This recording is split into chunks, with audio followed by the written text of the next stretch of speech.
Hello students, welcome back. In this video, we will discuss about after February Revolution. Previous video में हमने February Revolution के बारे में पढ़ा. हमने देखा कैसे 1917 का रिवॉल्यूशन होता है, कैसे जार जो है वो अपने पावर को एब्डिकेट करते हैं, किस तरह से कैवलरी जो है उन्हें सपोर्ट करने से इनकार कर देती है, म्यूटिनी की कंडीशन होती है और फिर सोवियत बनता है. पेट्रोग्रेड सोवियत की फॉर्मेशन होती है. उस सोवियत से कुछ डेलीगेट्स जो हैं वो जाकर के जार से मिलते हैं. जार अपने पावर को एब्डिकेट करते हैं, गिव अप करते हैं और एक नई प्रोविजनल गवर्नमेंट जो है उसकी फॉर्मेशन हो जाती है. क्योंकि जब राजा हट जाएगा तो फिर उस वैक्यूम को भरने के लिए तो हमें चाहिए कौन शासन देखेगा. तो ऐसी कंडीशन में प्रोविजनल गवर्नमेंट फॉर्म होती है. प्रोविजनल गवर्नमेंट जो फॉर्म हुई थी उसमें किसका किसका कंट्रीब्यूशन था, कौन कौन से लोग थे जो इस गवर्नमेंट का हिस्सा थे. तो it was dominated by army officials. अभी जस्ट हमने इस बात को पढ़ा, जाना कि जो आर्मी थी उसने जब राजा के ऑर्डर को मानने से मना कर दिया, जब राजा ने ऑर्डर प्लेस किया कि जो डिमॉन्स्ट्रेटर्स हैं उस पर फायरिंग करनी है और कैवलरी ने वो राजा को डिसोबे किया, डिफाई किया उसके ऑर्डर को, तो ऑब्वियस है कि उनका झुकाव किसकी तरफ था या वो किसके साइड जाते, जो डिमॉन्स्ट्रेटर्स थे. और ये सभी लोग मिलकर के ही तो प्रोविजनल गवर्नमेंट बनाए थे. तो it was dominated by army officials, land owners were there and industrialist were there. ये सभी जो थे वो प्रोविजनल गवर्नमेंट का हिस्सा थे. Liberals and socialist also work towards the elected government, क्योंकि इन सब को कंबाइंड वे में, एक यूनाइटेड वे में सबको प्रॉब्लम थी राजा से. राजा ना तो आर्मी के बारे में सोच रहा था, ना वो लैंड ओनर्स एंड इंडस्ट्रियलिस्ट की भलाई के बारे में सोच रहा था, और लिबरल्स एंड सोशलिस्ट तो शुरू से ही राजा के खिलाफ ही थे. तो ये सभी लोग प्रोविजनल गवर्नमेंट में अपना डोमिनेंस रखते थे, अपनी इंटरफेरेंस रखते थे, इनकी इन्वॉल्वमेंट थी. अब जब राजा हट गया, 1917 का रिवॉल्यूशन हो गया, tsar Nicholas second was abdicated, उसने अपने पावर को गिव अप कर दिया, क्योंकि मिलिट्री कमांडर ने भी उनको वही सजेस्ट किया कि अब तो सेना आपके फेवर में है ही नहीं, तो बेहतर यही है कि आप खुद से अपना पद छोड़ दें. तो फिर चेंज क्या आया, क्या फायदा हुआ रशिया के लोगों को. Restrictions on public meetings and associations were removed.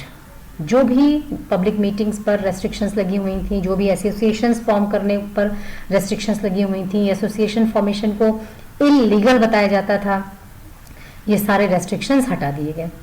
और जब ये रेस्ट्रिक्शंस हटा दिए गए तो लोगों को अब मीटिंग करने की भी आज़ादी हो गई और एसोसिएशंस बनाने की भी आज़ादी हो गई. तो जैसे सोवियत्स बने थे ना, पेट्रोग्रेड सोवियत, इन लाइकवाइज मैनर बहुत सारे ऐसे सोवियत्स बनने लग गए. बहुत सारे लोगों ने अपने एसोसिएशंस बनाने लगे. और लेनिन के बारे में हम एक वीडियो में डिस्कस कर चुके हैं. ये बोल्शेविक पार्टी के लीडर थे. ये हमेशा प्रोटेस्ट की बात किया करते थे, लोगों को अवेयर करते थे उनके राइट्स एंड ड्यूटीज को लेकर के. शुरू से ही इन्होंने बोल्शेविक पार्टी के थ्रू एक रिवॉल्यूशन का ग्राउंड प्रिपेयर करने की कोशिश की थी रशिया में. और इस वजह से जार ने क्या किया था, इन्हें एक्साइल्ड कर दिया था.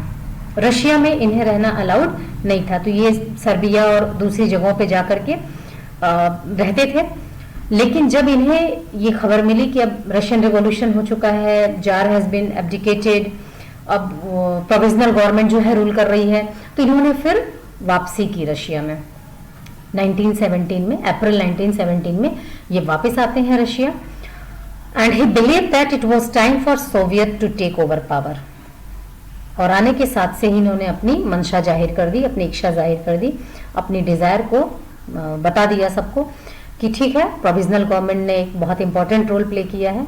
Provisional government means army officials, land owners, industrialist, liberal, socialist, सबने बहुत पॉजिटिव रोल प्ले किया है. जार को एब्डिकेट करने में बहुत ही बड़ा कंट्रीब्यूशन दिया है, उससे बिल्कुल इनकार नहीं है. लेकिन अब वो समय आ गया है जबकि सोवियत को पावर पर कंट्रोल कर लेना चाहिए. और सोवियत में मेंबर्स कौन थे, वर्कर्स की जो सोवियत थी, अब उसे पावर ले लेना चाहिए. थोड़ा सा रिकॉल करिए, पिछले वीडियोस में कार्ल मार्क्स ने भी तो यही बताया था ना कि वर्कर्स जो हैं उनको इस तरह से यूनाइट होकर के वर्क करना चाहिए और पूरी प्रॉपर्टी पर कम्युनिटी का, सोसाइटी का ऐसा कंट्रोल होना चाहिए कि वहां किसी रूलर की, किसी गवर्नमेंट की हमें नीड ही ना हो। लेनिन भी उन्हीं फिलॉसफी से इन्फ्लुएंस थे और उन्होंने कहा कि अब वो टाइम आ चुका है जबकि सोवियत को पावर टेक ओवर कर लेना चाहिए। और साथ ही साथ उन्होंने अप्रैल थीसिस दिया। इस अप्रैल थीसिस में उन्होंने 3 बातों का जिक्र किया है।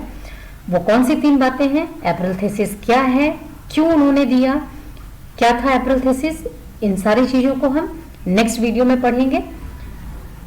थीसिस का मतलब आप यहां समझ लीजिए, जब बहुत ज्यादा रिसर्च करने के बाद जब हम किसी कंक्लूजन पर पहुंचते हैं। तो लेनिन ने क्या रिसर्च किया और लेनिन का ये कंक्लूजन क्या था जिसको उन्होंने अप्रैल थीसिस के नाम से बताया, ये सब कुछ हम डिटेल में नेक्स्ट वीडियो में पढ़ेंगे। Okay, thanks.